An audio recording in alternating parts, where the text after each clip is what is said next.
our attention spans have shortened. Programming has gone from 30 minutes to 30 seconds. So how will sound adjust with this change? I think sound will become a kind of a currency of authenticity. It already is, but at the moment, because you're looking at how ringtones, for example, become a huge industry. That's what I call the audio logo. And you're looking at something where you have something that's very recognizable, and it gives people a sense of your identity, your taste. It's like broadcasting. I like this song, and you know, like there's so many times when you're at a restaurant, you start hearing a little 50 Cent track, or you know, the newest Christina Aguilera hit song or whatever, you know, and they're like broadcasting their identity. The system of context is probably going to be, I think you're going to be seeing people's ringtones, the cell phone, all that stuff. Your computer probably will be talking to you within the next 5 years. And there's somebody like James Earl Jones, who's one of my favorite voices, him and Orson Welles, actually. It's funny, you know, he was the voice of Darth Vader, which a lot of people tend to forget. But, you know, when they pull out, he's like, "Luke, I'm your father," you know. And when they pull the mask off, it's a white guy with blue eyes. James Earl Jones is African American, you know. But, you know, it's a white guy with blue eyes saying, "Luke, I'm your father," you know. The funny part about that is that he has one of the most branded voices in human history. You hear his voice now for Verizon, AT&T, movie, weird, like they thought they were going to escape, you know, like, and it's all, they have software licensed in the likeness of his voice now to simulate James Earl Jones. I mean, I'm just using that as an example, but that's where you take the essence of how people respond to a sound and make it become a software patch. In projects such as Rebirth of a Nation, you have ventured into combining film and music. Have you faced any challenges in combining the two mediums? It's funny, I went to Bowdoin College up in Maine, and I did 2 degrees, one in philosophy, the other in French literature. No offense, but it was totally, I should have stuck with computer science or something. You know, you can read all the philosophy you want in the world, but it ain't going to help you learn how to program some stuff. But it will give you some good books to read. So what I did when I was in school was as a hobby, you know. I'd never thought I'd be DJing at age, I'm, you know, grandpa for the DJ scene. I'm 35. But, you know, I thought I was, you know, going to be, actually even worked at the State Department one summer. I was planning on being a diplomat. You know, I speak languages, traveled a lot, always was focusing on international policy issues. You know, who would have thought music, you know? But it's one of those things where, because I was starting with computers, I never really had any problems integrating the different styles of stuff I do. So multimedia, sound, it's all the same screen. You know, my last book, it's called Rhythm Science. It's on MIT Press. And the funny thing is I did the whole book on my laptop while I was moving around. Compiled the images, JPEGs, high-resolution files, sent it all to, there's a design group called COMA, and they're head of Yale University's design department. And they're totally digital as well, so everything was just, you know, here's the hard drive with the resolution files, and just open it, and there's the book. In fact, printing it on paper was kind of like old school. With convergence, audiences are now expecting Sissimo. They're expecting sight, sound, and motion. So how has this changed your work? As an artist, a lot of my work is now looking at history as an archive. So that's where my first film project is called Rebirth of a Nation. It's a remix of Birth of a Nation. And the project I just had at the Tate Modern was Walter Ruttman's film from 1927, Berlin. It was amazing because a couple thousand people came to the show, and we got the Tate to put pillows out throughout the entire Turbine Hall, which is an enormous space. And so the photos of it were very funny. You saw thousands of people just sitting on pillows watching a very beautiful historical film on a huge, huge, huge screen. The museum's several city blocks long. That's where I think the whole Sissimo thing allows you to look at not only pure sound, but looking at it in context. And that's where DJ culture and multimedia, like when I DJ with clubs, for example, I always do my own films for my laptop, so I'll be spinning, and I have my laptop with my video projections on usually pretty big screens behind me. That's what's important right now. I find the audiences relate to it. If I was just doing music, it's actually considered very old school now. You know, people want images, they want active, changing images. So how does this change things for artists? I think the music industry has changed in that it hasn't necessarily updated its formula, but technology has evolved rapidly beyond the normal business model you would look at for how a record would be made. Usually back in the ancient mid-90s, You had the idea of the record label commissioning and having an A&R guy find new hot bands. The bands would then get signed, and you'd have a producer come in to fine-tune. Like Nirvana is a classic example of a late 20th century band. The whole thing that I came in with DJ culture and with sampling it's the one-man band. So if we fast forward from the mid-'90s to now, that's gotten deeper and weirder in the fact that many of my collaborations and remixes and productions are with people. I just use the internet to send files back and forth. As a matter of fact, the record label concept as a corporation, I really think they're going to have to update their formula, because you're seeing a lot of production models based on what I was doing in the 90s. Was studios based on home software, studios based on the idea of portability and laptops. My keychain is a 2 gigabyte memory flash chip, and that has more memory than a sampler in the mid-'90s, which would have been, like a large box on my desk.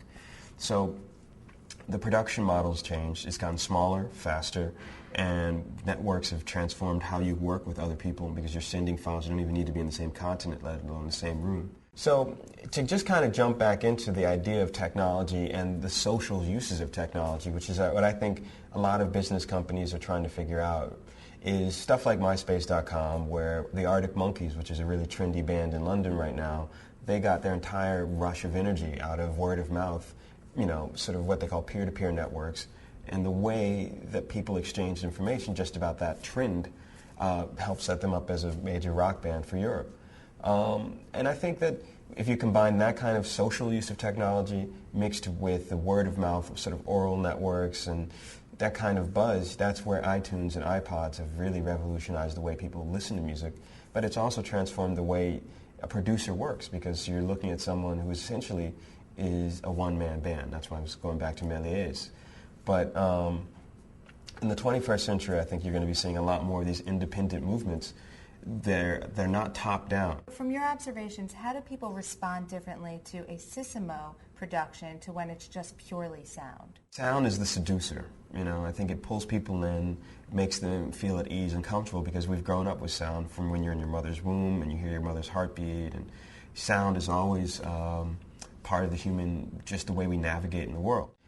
To me, music is a language that everybody speaks. It doesn't matter if you're an Aboriginal in Australia or if you're Han Chinese in the middle of Beijing. You can press play on most styles of music and people understand that there's a social structure, there's a rhythm, there's all sorts of stuff that goes into it. I think it's a very tenuous moment, because I find TV has actually become really banal and boring, and like all this crappy reality TV stuff. I get much more information from weird QuickTime clips online, web flash animation, stuff like that. And that's revolutionary, because it's interactive in a way that in the 90s, the holy grail of a lot of the digital scene was interactivity. Like all the corporations, everybody was trying to do it. But it evolved naturally and elegantly out of the web, because people will go to the websites, they'll download stuff, they'll send it to friends, they'll interact with it, they'll switch it around, they'll do something. And that's where I think stuff like Wiki is a hybrid that points to not only that, yes, this is a screen, but you move into the screen and you still have content and context, without a loss of resolution, so to speak. The basic idea right now is that we're overloaded, completely mega overloaded. So it's now about making filters. And that's where I think clever sites like iTunes and stuff like that, they're really able to fine-tune and recommend, and also it's playing with archives. It's being able to have all that information, but if it's so much information, it doesn't mean anything to you, because it's too much.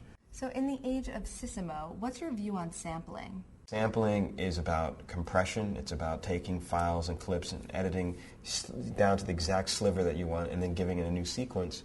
But that's what makes things fun for this generation, is it's like looking at history as if it's a huge archive where you can edit, splice, dice, pull from all the different collective data, and tailor it. I tend to think of sampling as a kind of a game of memory, because it's about logos, it's audio logos. It's something that lets you hear something that you were familiar with, but in a different context. So you take a drum beat, you take a bass line, you take a horn riff.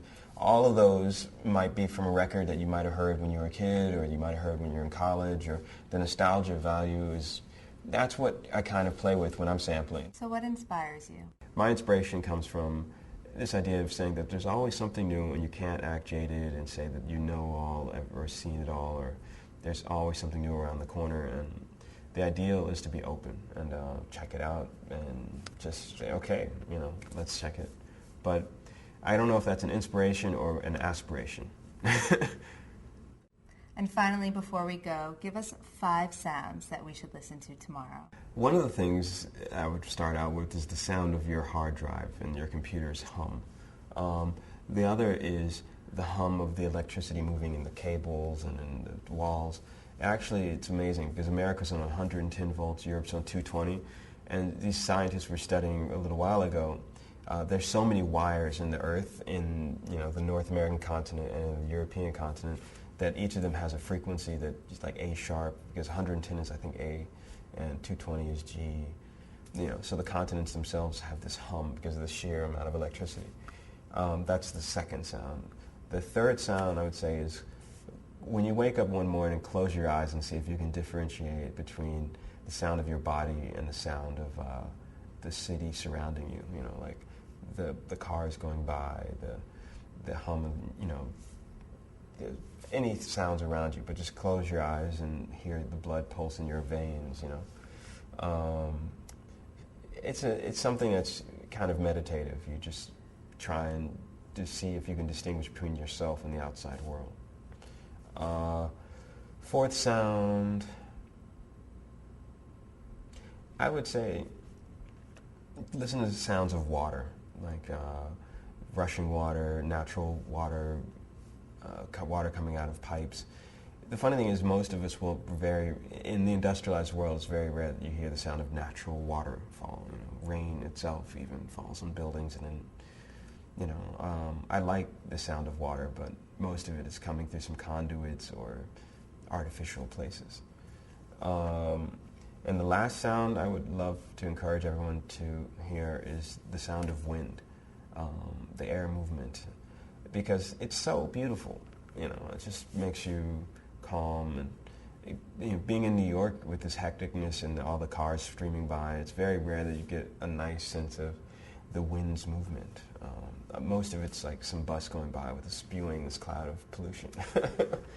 But I like those kind of calm sounds that pull you out of the hecticness. So those are my 5.